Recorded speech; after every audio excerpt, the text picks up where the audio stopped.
everyone. I'm so happy to be here and to be moderating the panel with these three wonderful guys. And we'll just begin now because I know that we're a little behind times. So let me introduce everybody really quickly. We've got Mike Wilson, who's co-founder of Devolver. Sorry, I haven't spoken to people in a really long time, so I might enunciate. Okay, I've co-founded some debacles as well. And then we have Charla, the Senior Director, Content Creation and Programs over at Microsoft. And we have Callum Underwood from Robot Teddy. And hi, guys. Hello. Hello. Hey.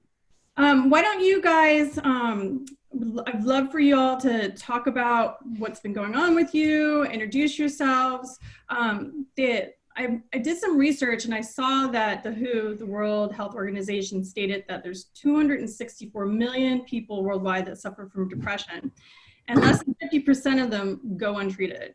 So I first want to let you guys know I personally appreciate you all attending this panel and the courage to come here and to talk about your experiences and your situation. So maybe Mike, we can start with you and we can talk about your depression. Woohoo! Hi. Yeah, so my depression, I guess, started in, well, I became intimately familiar with it back in about 2003 or two. It was the first time in my life where I wasn't working very hard. I had sold my company and was being paid to not work in the games industry and had too much time on my hands. And I found myself looking into the origins of the phrase, the idle mind is the devil's workshop, because I was surely going mad, and became familiar with, I guess, what is commonly called clinical depression now. I had been sad before and stressed out and felt unable to work, but I'd never really had time to think about it too much. And sometimes that's when it raises its head. Luckily that came pretty early in my life, but after I was an adult, and I've had a chance to build a tool set for myself and find balance so that I don't often get to the crippling phase of that condition. So yeah, now I feel like it's my job and others who have suffered with it and who are in a position to speak freely within the industry to do so. So I've been trying to bring up the issue of mental health in the games industry with both developers, independent developers we work with, and gamers themselves as often as I can. Basically, every time I'm asked to do an interview, we end up talking about this because it's so fun. And I know, you know, with my experience working with you, even within your teams, I've seen you like way back in the day, like in 1999, try to talk to this with people in your company. Yeah, you know, as far as I'm concerned, it's just part of working with artists in particular, or creative people. I consider engineers artists as well. People who create companies, artists. It's just part of, I don't know, it's like, how are you doing? Like for me, it shouldn't be any different a conversation than, hey, Chris, how's that knee replacement going? You know, and it should be just as casual a conversation and the same level of concern, and just like, hey, what are you doing about that? Oh, I'm just figured I'd ignore it for another 4 or 5 years. You know, it doesn't work out that way. So I think everybody can agree step one is just to talk as openly and casually about mental health issues as you would about any health issues with people that you care about or work with. Agreed. And then why don't we go over to Callum? Callum, can you tell us about your experience with depression?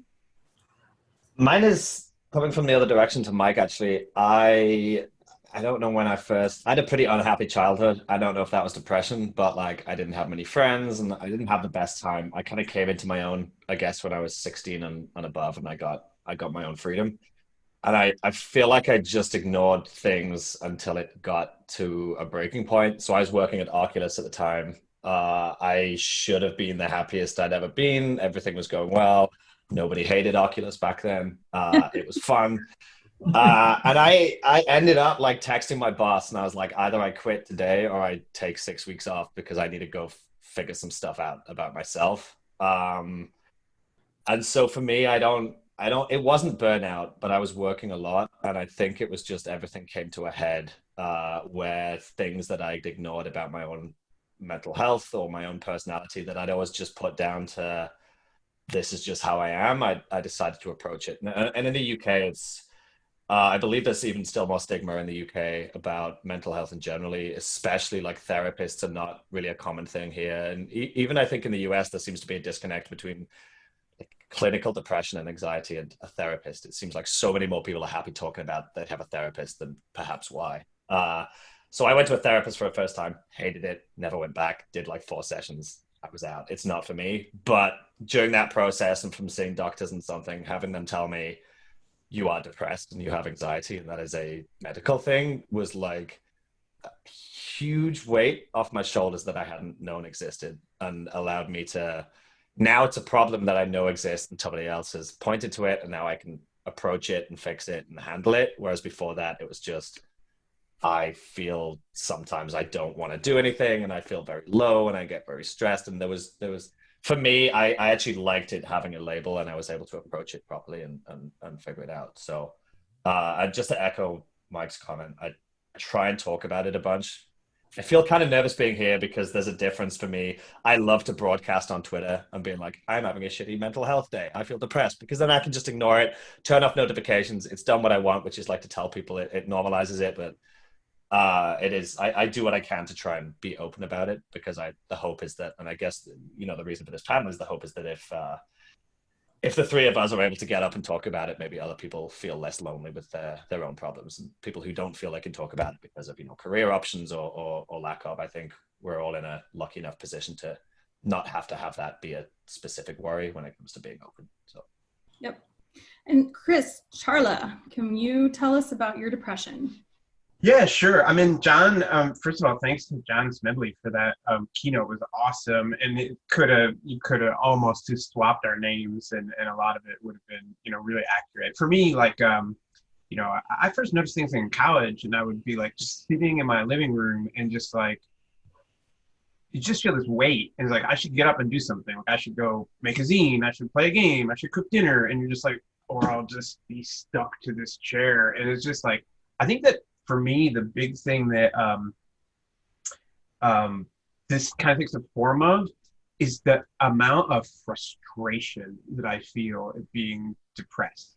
There's so much cool stuff out there. There's so much I want to do. I have opportunities to do so much great things. And then you have this like weight on you and you like just can't do it.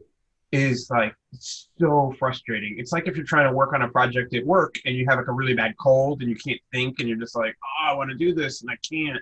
Like it's the same thing. So I experience it as just like really like a profound like barrier to motivation. I don't know if anybody's ever played the game Depression Quest by Zoe Quinn. One of the things I thought was really cool about that game is there were times in the game where you would have like sort of 3 options that you could choose. And one of them was like maybe go to a party or call a friend and they're grayed out. Like you can't pick them. Like to me, that's really what it felt like, or it feels like, is that like the stuff I want to do, I can't do. And it sucks. It's really, really frustrating. And the other thing for me that I get is really when it's quite bad, it's like persistent, like horrible negative thoughts that you can't get out of your head.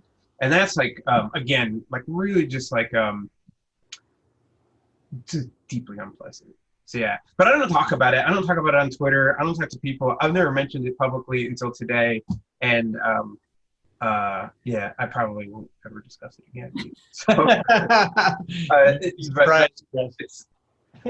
it's really hard. It's and, hard, Chris. Yeah, I don't blame you. It's hard talking about it. It's a lot. Yeah, Chris, I appreciate you telling the world about this. And I've known you and Mike since I was a teenager. Yep. And just to sit here with you guys and listen to you talk about this, it warms my heart. And I really appreciate Callum and everybody here. I think it's something that we really need to address, especially in our industry. I mean, the three of you are so successful, and when I first heard about Chris's depression, I knew of Mike's, and I've read the tweets that Callum has posted out. You guys are so successful. I don't know how you do that. How does this relate to your depression? How do you sustain work out there? I mean, do you have to put on a mask to get through the day when your depression does hit?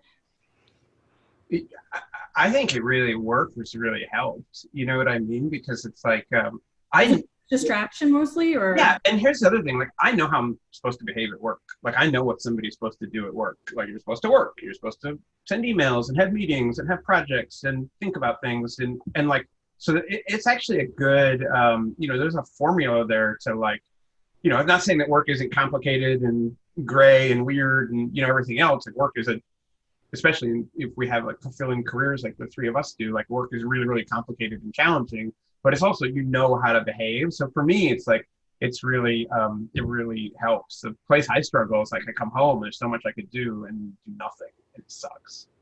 Can we talk about that though? I feel like I get a very unhealthy amount of self-validation through work. Like that's been something I've been thinking about recently. Like exactly what you just said, that work helps because you can throw yourself into it and do your thing. And like that, if I had to look super deep on myself, like I get what I would call more validation from my work and my career and things I can do with other people than perhaps is a normal person's experience. I don't know if that's the same for either of you. Yeah, I think so. I've had to work really hard on that to try and like consciously do things outside of work where I'll have either more success or less success, but it's all my deal, and it has nothing to do with work. So I'll like make zines or DJ and that kind of thing, and just to try and like have things in my life that are not work related. What about those days when you can't get out of bed and you just want to stay in? I stay in bed if I need to. I tell my team, I'm like, I'm taking a mental health day, but if I have a meeting I can't cancel, that's when I have to put a mask on and just make it and do it. But everyone has to do that. I think everyone has, depression aside, everyone has meetings they don't want to take or early calls they have to do or meetings with people that they've been putting off for a long time. So I just view it as part and parcel. But if if there is definitely something I can't not cancel, I will just tell my team I'm taking a mental health day and I'll sack it off because I'm not going to be productive anyway. So if I can, I do. Mm-hmm. Yeah, for me, I've definitely no-showed a time or two and I just couldn't. But I find, like similar to what the guys were saying, that when I have less time to think and more time to just do what I do, it's not the idle mind situation, then I'm fine. When I have more time is when I start to mess with myself. And for me, actually having things on the calendar in those more idle times that you need to show up for, or at least just to have something going on, some structure, actually showing up for those things when you don't really feel like it is often important for me, like just not giving up, or showing up. And because when you're depressed, you just assume everything's going to be the worst. When you get there, it's going to make everything harder. But that's most of the stories we tell ourselves in that situation can be counted on to be lies, and like a projection of the worst possible reality, which is very rarely actually the case. So I think, at least for me, and again, everybody has to figure themselves out as far as how they cope with this. And a lot of that's just experimenting. But for me, I encourage people to show up when they don't want to, because it's most often a pleasant surprise and not as bad as you imagine it would be. And there's just a sense of accomplishment, which is key, which I think ties to what Chris was saying about find some task that you enjoy that you can do, even if it's just at home by yourself. Certainly it doesn't feel great to give that voice in your head too many reasons to tell you that you're a worthless lump. And then, at those times, I also heartily recommend staying off social media, because you'll find people, they're eager to agree with you that you're a worthless lump, regardless of where you are in your life. Well, Colin mentioned you mentioned about mental health days, and that's something I'm pretty interested in. I'm a CEO now. I'm going to be running my own company, and Mike's been a CEO forever since I've known him, and Chris runs big teams. What do you think about how companies attack depression as far as like taking days off, or do you think they're really good about accommodating in our industry when people need breaks and not just a regular day? I have a really warped view of this because for my entire career in the games industry, I've had a similar role, which can be described like biz dev, I guess, or scouting, or it's very much an individual contributor role. So when I've worked for other companies, I am basically given the trust and the free will to just go and do my thing, and I'm judged on like results rather than how I approach things, really. And so if I need to take a mental health day, most of the time in my career, I don't even tell people. I just don't work that day, and I can catch up later, right? So I think there's a lot of people who are in that sort of position. At least I was early in my career, where people weren't relying on me so much, like my reports, etc. So I could do my thing, and I think for me, to counter a little bit what Mike said, I agree. And there is 9 times out of 10, if I'm like, I don't want to do today, I just get up, have a coffee, talk to my wife, see my dogs, and like I'm good. But like I also don't beat myself up if I'm like, you know what, like I think it's one of those days, and I'm just gonna wipe my calendar and I'm gonna chill and go for a walk or something like that. But now I have my own team and my own company. I encourage them to do the same. Like I treat them how I've been treated in my career, of like, you manage your own time. I don't care if you show up or if you don't show up. It's different when you have meetings and when you have deadlines and work, and that needs to be a conversation. But up till that point, I'm very open about, within my own company Slack, being like, I'm taking the day off because I feel like shit. So, you know, it encourages other people to do the same. Oculus and Facebook, where they get a bad rep for probably a lot of valid things, but their HR and the way they handle people who suffer from mental health, as you can imagine, in an org comprised primarily of top flight engineers, that tends to be, go hand in hand with a lot of mental health issues. So they were always very, very good for me there. And most companies I work with now, I mean, you couldn't hire me and not expect there to be some weirdness and mental health. Like I'm very open, so I'm lucky enough to work with and for people who just get that. So I think that's a large part of it for me, is I've kind of set myself down this path where I can be myself and do my own thing. Would just jump in and say Microsoft is great at that, and they really are supportive, even to the point where if you want to take a mental health day, you can take that as a sick day. That's not a vacation day, which I think is really, really cool. And they have like free counseling through the healthcare and stuff like that, and people are super accommodating and stuff like that. I will say though, like any big company, and I think like any like well-meaning people who don't really understand an issue, it can come across a little ham-fisted sometimes. And that's not because of ill intent. It's just because people are trying to do something they don't 100% understand. So, at the beginning of COVID, the number of times people were like, it's okay to not be okay. It's like, that's awesome. You have no idea what not being okay is like in my life. And not being okay is really like not okay. You know what I mean? Like it's nothing I can avoid, but it's also not like, it's okay to not be okay. Like, so there's a little bit of like,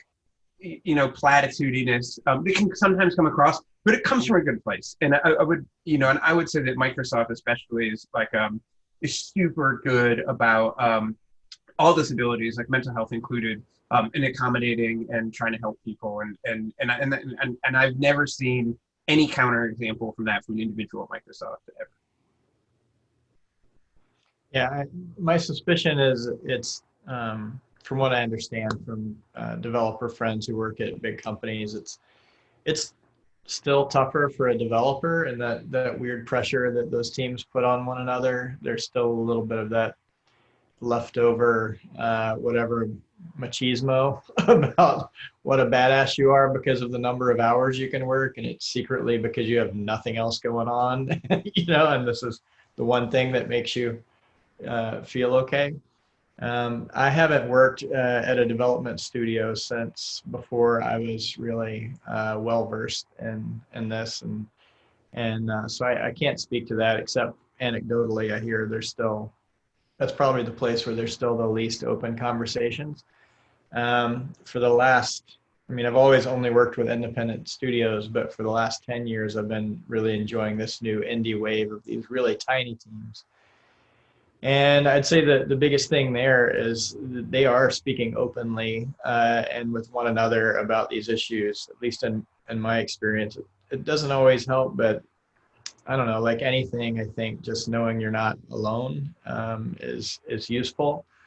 But with us, I see the biggest result in the way that we work with people that we know have these issues. I mean, it's basically like looking at anyone with a chronic disease, you know, a chronic health issue, and you're just, it's a flare up, you know, it's a dip or whatever you want to call it. And, you know, for us, it just means that almost every one of Devolver's games are like a year late or more. And it's because these teams are tiny, you know, and when they have a dip, that's half the team, you know, and, but it's fine. You know, people learn to work through it and they learn to find success through these things, whether they need to take extra time or not. And I know that that's not always an option depending on your job, but yeah, I think it would be wonderful if companies were rated by, you know, if that was one of your considerations when you're looking at a company, if there was some sort of rating for how they treat mental health, how they treat pregnancy, how they treat, you know, whatever. Those are things that we should ask when we're getting interviewed, you know. Yeah, but absolutely. I mean, even the pregnancy thing gets stigmatized still. So Sure. But speaking of pregnancy, you guys are all three white men, and I was just kidding about the pregnancy thing. What do you see with the depression that you have? Like, what privileges as white men do you lose? And then what do you see that the privileges that you do have, you gain that other people's don't when you need to deal with your depression? So I don't think you lose any privileges, because I think that privilege is something that society gives you. It's like the head start that society gives you because of how you look and what you are, that you didn't ask for and is also wholly undeserved, right? And so I think that's like an insidious societal problem that we need to fix so that everyone is on a level playing field. But nobody's like, oh, like the unfair advantages that people get because of privilege. I think they continue to get those unfair advantages no matter how they feel, because it's an external unfair advantage. That's just the way I see it. I think there's other, you know, readings and stuff like that, but that's my take on it. I have exactly the same take. And actually, I would look at it a little different way in that, like, I'm incredibly privileged and white. I come from a not poor family. I live in a good country, and you know, I've had advantages over the years. But does my depression and like being open about mental health remove anything from me? No. I think if in the games industry, the popular, cool group of people who are doing well, and so we're like jocks, then maybe, but like they're not. It's like us people, do you know what I mean? And so I think, like, am I trying to say that my depression makes me relatable? No, not as blunt as that, but I definitely, like, I'm not alone. And like there are, yeah, sure, like in the W at GDC, there are like cool dudes who I wouldn't feel comfortable even going up to now, right? Depending on what my role is. But I think in general, like it doesn't make you much different from most of the people you like. We all work with independent developers, right? They tend to be slightly younger than what we might be. Like, this is not a new thing. And so I don't think it takes away. I think if anything, I don't know. I don't want to say having depression gives me an edge, because that's not true. But you know what I mean? Like it doesn't. I understand other people better because I go through the same stuff they do, and I think that helps me in my career. And so, no, I don't think my privilege is removed at all. I think if anything, it's. I feel having a better understanding of my own mental health and what other people might be going through has helped me navigate difficult kind of developer conversations and things over the years, and not just be like straight up business guy. And in fact, at Robot Teddy, my company, like, I would say 30% of what we do with other developers like Bone Loaf and Superheart and Inner Sloth, etc., is just not emotional support, but like, all right, you're stressed. We have to remove these barriers and knowing what that's like, right? So yeah, I agree with Chris in a long, rambling way. I don't think I would say that it is another moment of white male privilege, because in my experience, you know, the feedback I've gotten from expressing openly is, that's so very brave of you, you know, or wow, or like you were saying, Callum, like that, you know, it makes you seem vulnerable or whatever. It's good for your brand. It's true. It's true. Like I don't choose to have depression for my brand, but you're right. Like it fits. That's Yeah. who we're trying to work with, yeah. If you didn't have depression and someone had just advised you that it was good for your brand, they would be right, and then it wouldn't actually affect. Right. But anyway, yeah, I'm not sure that people that are not in our born in our position get that same level of, oh wow, that's so brave. They might just get more like, you know, typical woman, or you know, whatever projection of a racial thing you could say about, you know, somebody being there's, or just that quiet understanding you know, that this is something we're going to have to put up with as we try to elevate these other people, you know. Yeah. It's I think there is some of that lameness going on for sure, but I still like whoever you are, whatever meat sack you were born into, it is your responsibility, I believe, if you can find it in you, to help other people be okay, even if they don't speak up. You speaking up, like us speaking up today, hopefully a lot of people will see this. But even when I give talks in person at smaller conferences or whatever, inevitably I have people quietly track me down, you know, long after the speech line is over, and just, you know, often tearfully thank me for speaking up, you know, and they're quietly finding their bravery to do so, or just finding that comfort that they're not alone, and that they can still also have a career and have a life with this condition, just like you can with, you know, so many other chronic health conditions. So with my point of view as a Asian person of color, woman in the industry, I've always seen like the internet or our culture or even game design is like built by white men, almost for white men. And, you know, within the companies that I've worked at, I see this sort of toxic masculinity that happens when people are becoming vulnerable or they need help towards like my male counterparts and stuff. So do you feel like because of the way that things were built, like our culture in the games industry, that limits men's ability to be vulnerable about their mental illness and depression, and that they can't seek out help, or they feel that they can't get a support system? 100%. 100%.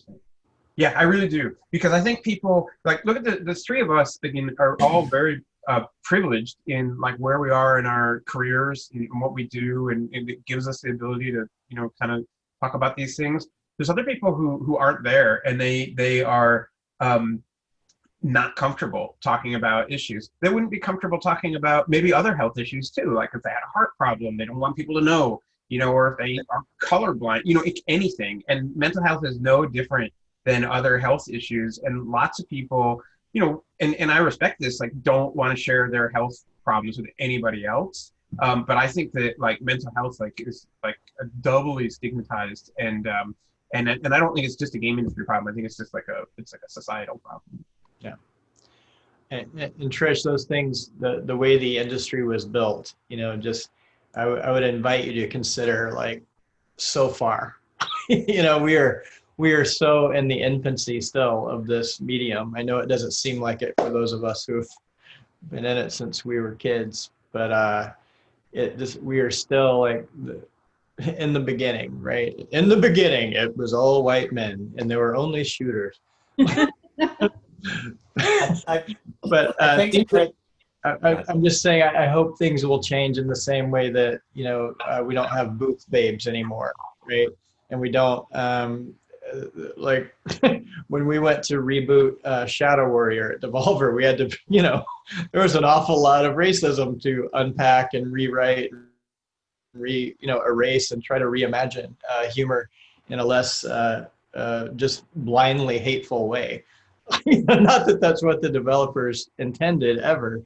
It was just like, it was ignorance, you know. And as we talk more and more different types of people are able to enter this industry because the barriers are coming down and it's such a great business, then I hopefully, again, the more we talk, the more those things will be deemed to be unacceptable, right? It won't be acceptable to put somebody down or to look down on them because they have a health condition, whether it's, well, no matter what part of the meat sack it's from.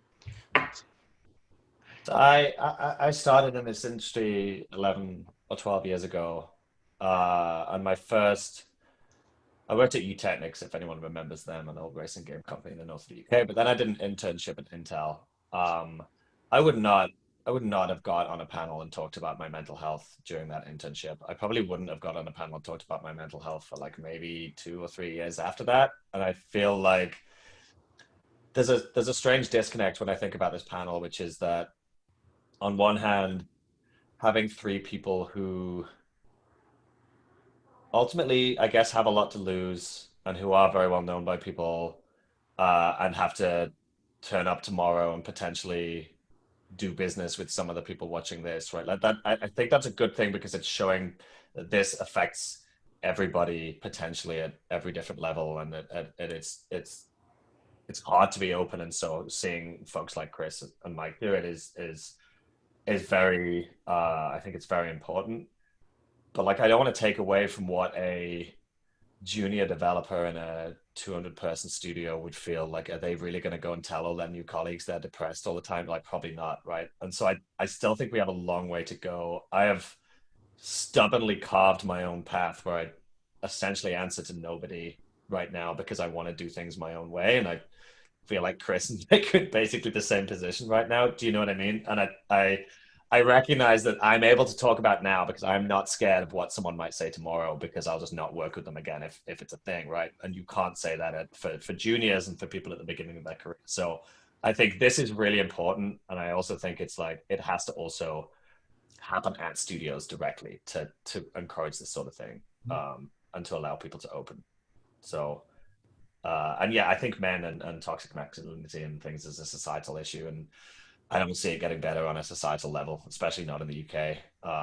It is inherently seems to be tied to politics and so forth, and that doesn't seem to be getting any better right now. So I worry about that future. I do think the game industry is better for it, but I think indies, small studios, and people like Mike works with, I think they sit on one side, and I think the kind of huge workforce of AAA and outsourcing, and that's a different beast, and those people have potentially less privilege than even indies do at being able to talk about this openly.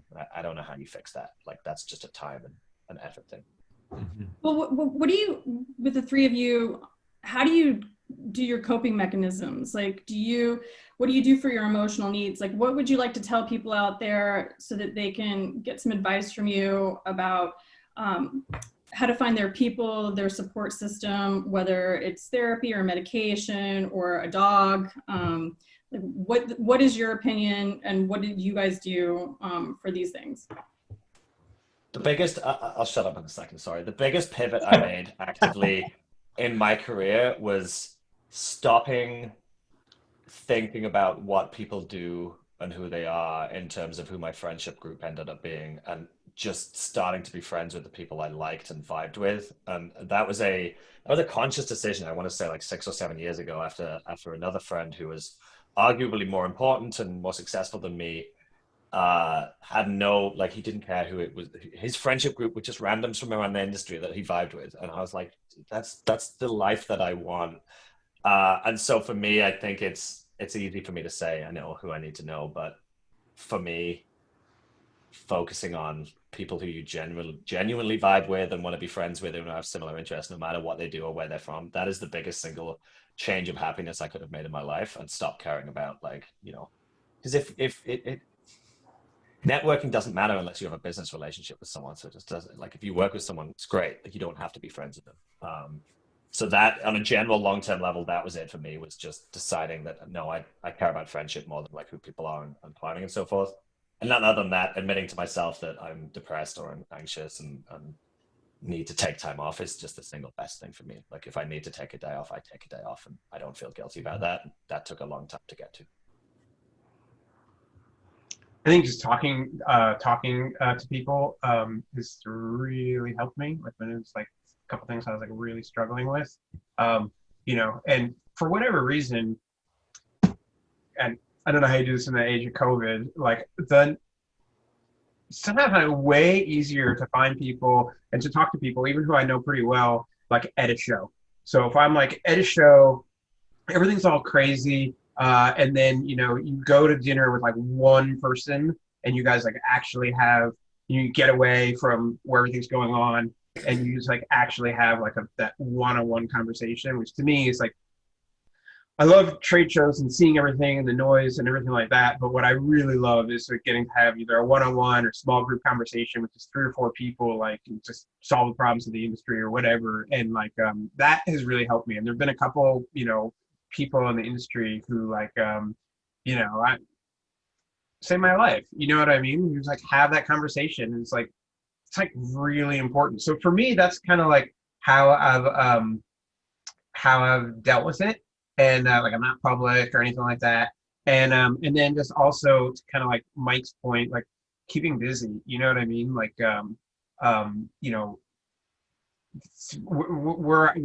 depression really like opens itself up with me or like expresses itself with me is like a lack of motivation in my personal life. And so doing things to keep motivated, you know, like I'm gonna make a zine every month for this thing, or all right, I want a new PC. Like I'm not getting a new PC, even if I can afford it, until I get this subsystem done and this dumb game I've been working on in my spare time. Like, and that's how I cope with it.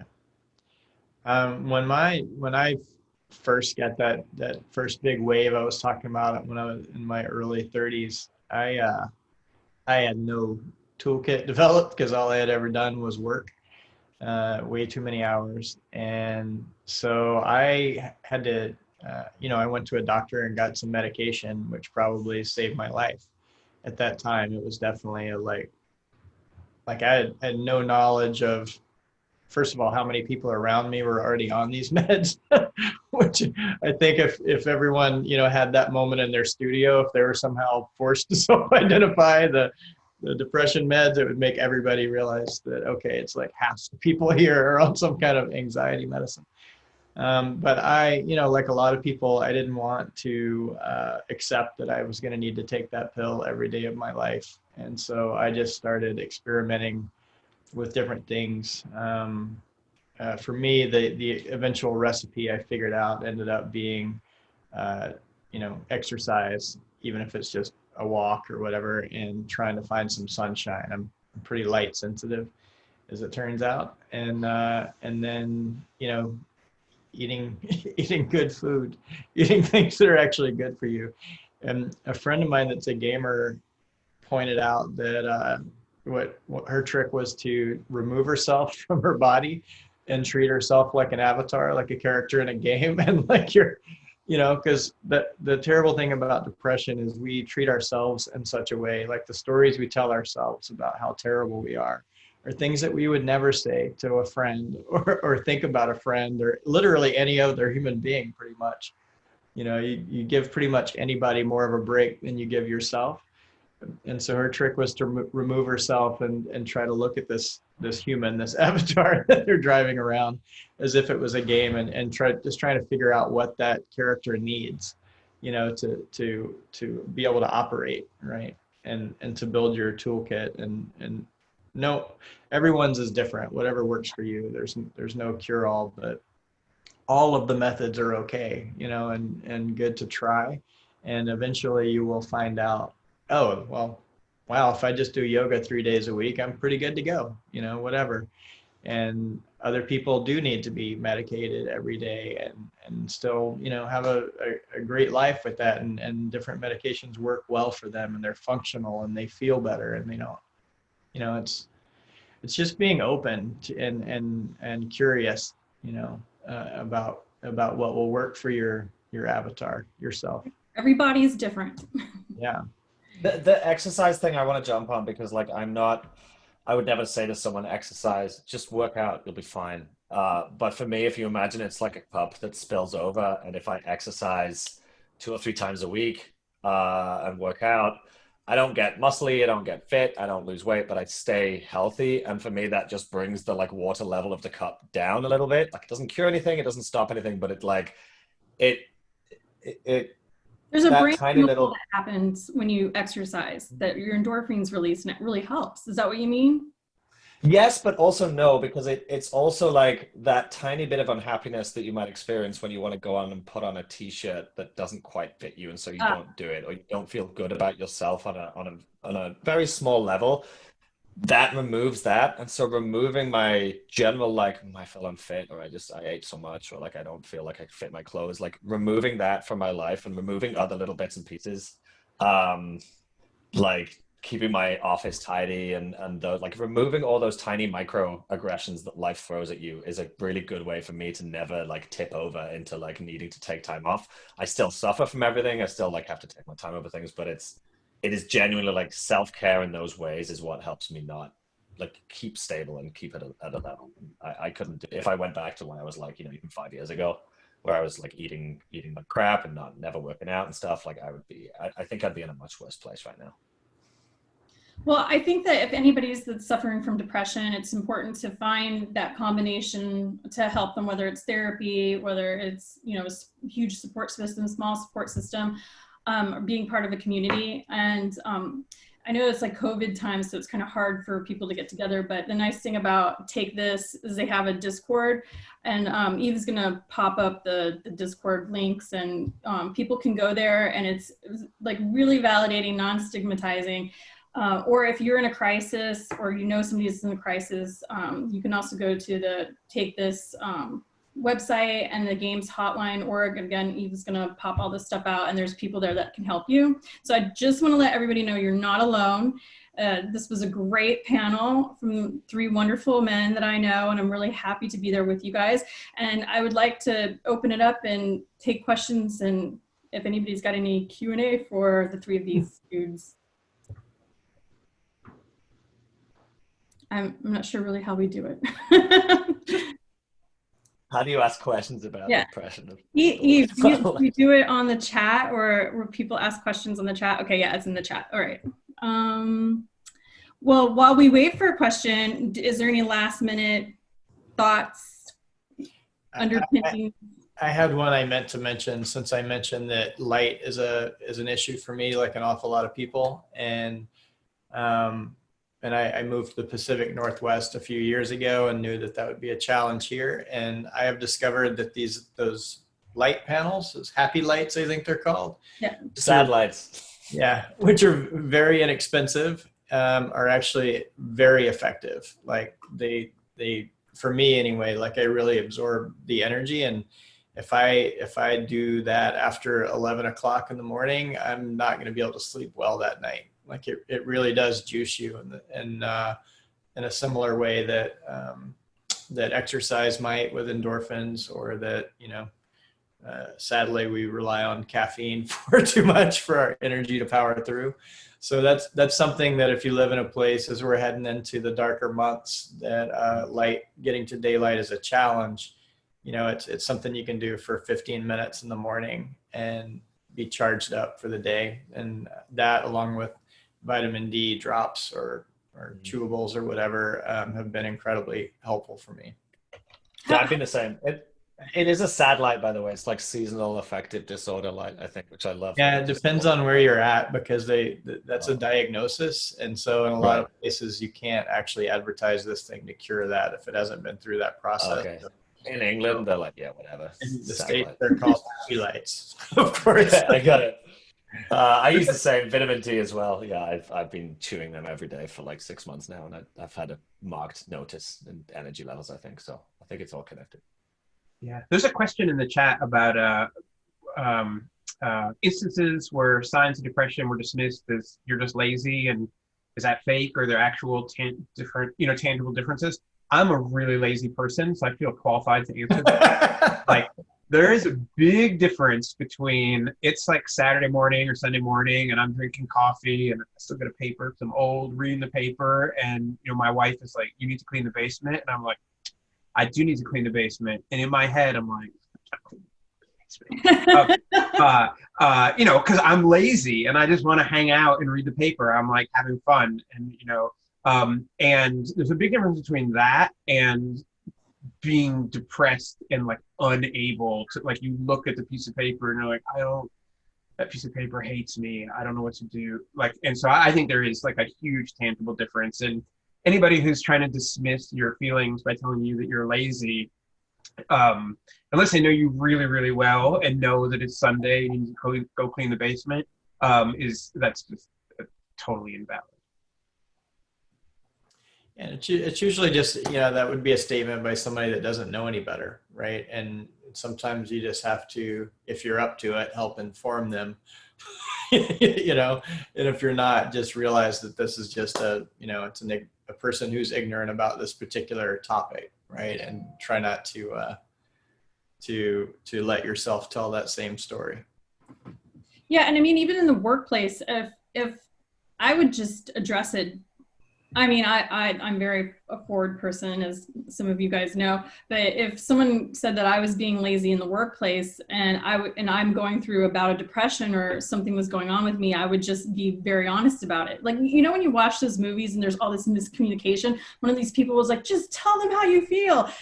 So I would just be like, hey, I'm going through, you know, X, Y, and Z today, and my energy level is really low, and you need to expect X out of me right now. I don't know if that's helpful for the person that asked that. Yeah. Mark asked, what do you all feel about being sad versus being depressed?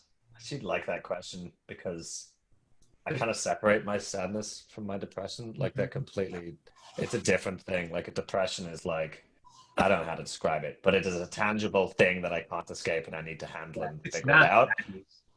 Sadness is not a bad emotion. You know, when your pet passes, or my dad had this devastating stroke, or a business deal falls apart, like, you're sad, you're bummed. Like, and I remember I saw a therapist when I was really little and or young, and I was telling him some situation where I was having some emotion. He was like, yeah, you feel that emotion because you're sad. Like, you feel that emotion because, like, this girl, you know, at the time, it's like 16, like, broke up with you and you're bummed. That's not depression. That's just normal. And you'll feel sad, and then you'll get out of it. Like, true depression it's like a problem with your brain. It's not an emotion that you're having. It's if you, I just really see them as separate things. I don't like being sad because it sucks, but I don't mind being sad because I'm just feeling that way because something happened. At least you feel something, right?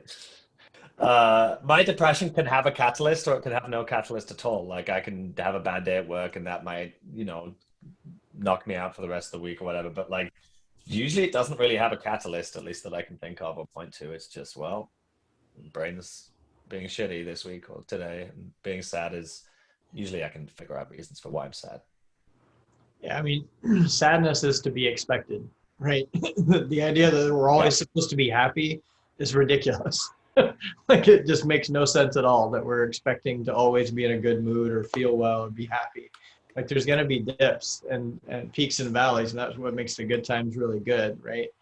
But yeah, clinical depression is just like this big, heavy, wet blanket that doesn't care about what's going on in your life, and you're going to see everything through that filter. And it's you know, it's a real condition. It's not to be expected, and luckily it's not experienced by everyone, but is experienced by an awful lot of people at some point in their lives. And it doesn't have to be chronic either. You know, like, I have gotten so much better at managing myself and my life, because it is, you know, often when you do go to the doctor the first time, you know, that's the message, is you can expect to live with this for your whole life. And that's true, but it doesn't mean it's going to be crippling for your whole life, you know, or that you can't manage it and make it, you know, make it better than it would be. But yeah, sadness doesn't even come into conversation. That's just part of the human condition. And if you're not sometimes sad about what's going on in the world, and for your friends and family, whoever, then you know, you might need to reboot. That's yeah. One of the questions that we have is, do you play it day by day and not knowing how you will be that day? And I think I don't know about everybody, but that seems like a very plausible thing people do to cope. Yeah, without, I would say with a caveat of not getting frustrated if it turns into 2 and then 3 and then 4 and then, like for me, again, I've had the benefit of dealing with this condition for almost 20 years, at least that I was aware of, and I've been able to notice the patterns. And for me, when I'm slipping into what feels like a real depression, I'm like, okay, well, this will probably be with me for at least a week, maybe 2, whatever, and just paying attention to how long it has been, but um, not surrendering to that, but also not being upset if that's the case. Just that it's a dip or a depression, and that you will come out the other side at some point, but it probably is not going to be tomorrow if it's the real thing, if it just started. Well, I want to thank all of you for joining us and being on the panel and talking about your experiences. And I appreciate all 3 of you very, very much. So I will hand this back